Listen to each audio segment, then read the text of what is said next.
अभी बेटा जैसा कि हमने पढ़ा, यात्रा का जो पहला भाग था, पहला आधा भाग, वो बहुत आराम से गुजर गया।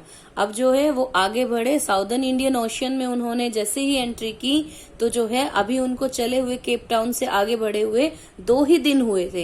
And the winds were starting blowing, हवाएं तेज रफ्तार से जो है बढ़ने लगी। ठीक है, और ऐसा जो है समुद्र में ऐसा नहीं होता कि एक दिन हवा चली और अगले दिन बिल्कुल शांत होगा वातावरण। एक बार एक हवा अगर एक कोई तूफान उठता है तो वह लंबे समय तक चलता है। इसी तरह जो है ये तेज हवाएं कई सप्ताह तक समुद्र में बहती रही। अब लेखक जो था, उसको जो राइटर था, he was not worried about the wind, हवाओं की चिंता नहीं थी उसको। He was worried about the waves, high waves. ठीक है, वह जो है ऊंची उठती लहरों के कारण परेशान था। ठीक है, जो लहरें जो थी देवर मास्ट हाई।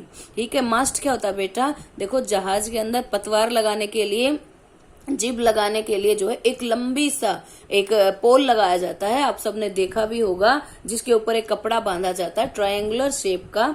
तो वह जो लंबा सा पोल होता है दैट इज कॉल्ड मास्ट, यानी कि मस्तूल। तो वह जहाज का सबसे ऊंचा हिस्सा होता है और उतनी ऊंची लहरें समुद्र में उठ रही थी। ठीक है, तो अब it was 25th of December, it was Christmas day. ठीक है, एंड अब जो है केप टाउन से वो जो है नॉर्थ की ओर 3500 किलोमीटर पहुंच गए थे। ठीक है, द वेदर वॉज वर्स्ट, फिर भी जो है they celebrated Christmas, they decorated the tree, Christmas मनाया, पेड़ भी सजाया उन्होंने, as well as they celebrated new year also. ठीक है, वो मौसम ऐसा ही चलता रहा नए साल तक, 1 तारीख तक भी, पर उन्होंने नया साल भी बनाया। They were hoping that the weather would be changed soon, उनको लगा कि मौसम जो है बहुत जल्द बदल जाएगा।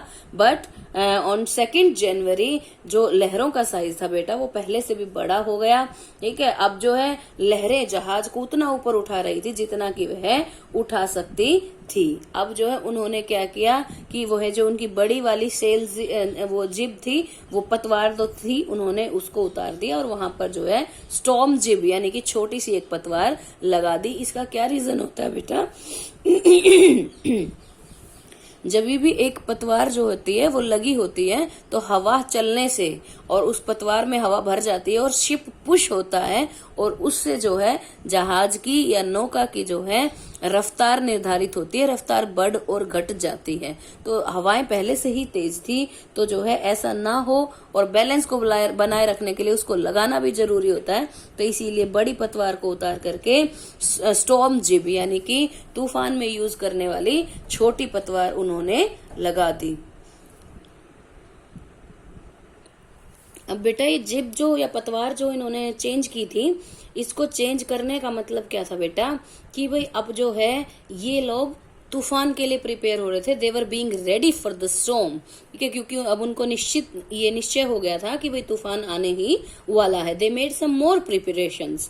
क्या क्या प्रिपरेशन की उन्होंने बेटा, उन्होंने they tied everything with heavy ropes, मोटी रस्सियों से जो है सब कुछ बांध दिया। दे वोर लाइफ जैकेट्स। ठीक है, और जो है उन्होंने जो है ये जो वाटर प्रूफ क्लॉथ्स पहन लिए, लाइफ जैकेट्स पहन ली, और जो उनकी लाइफ बोट्स थी उनको भी रस्सों से बांध दिया कि कहीं पानी और बहाव से जो है वो बह करके दूर ना चली जाए। ठीक है, अब जो है शाम को 6 बजे के आसपास जो है हवा चलनी बंद हो गई और बिल्कुल शांति हो गई। But it could be said that it was the silence before death. ठीक है, या बिफोर स्टॉर्म, तूफान से पहले का वह सन्नाटा था। ठीक है, अब जो है आकाश बिल्कुल काला हो गया और वहां जो है गरजने की आवाजें आने लगी और जो है अब उनको अपनी जहाज के पीछे एक बहुत बड़ा बादल दिखाई दिया। But it was not a cloud, it was a wave, a huge wave, एक भयानक बहुत बड़ी लहर थी जो है उनके जहाज के आकार से और जो दूसरी लहरें थी वहां बन रही थी उन सबसे दुगनी बड़ी थी। बहुत बड़ी एक लहर जो थी जो है उनसे अब टकराने वाली थी।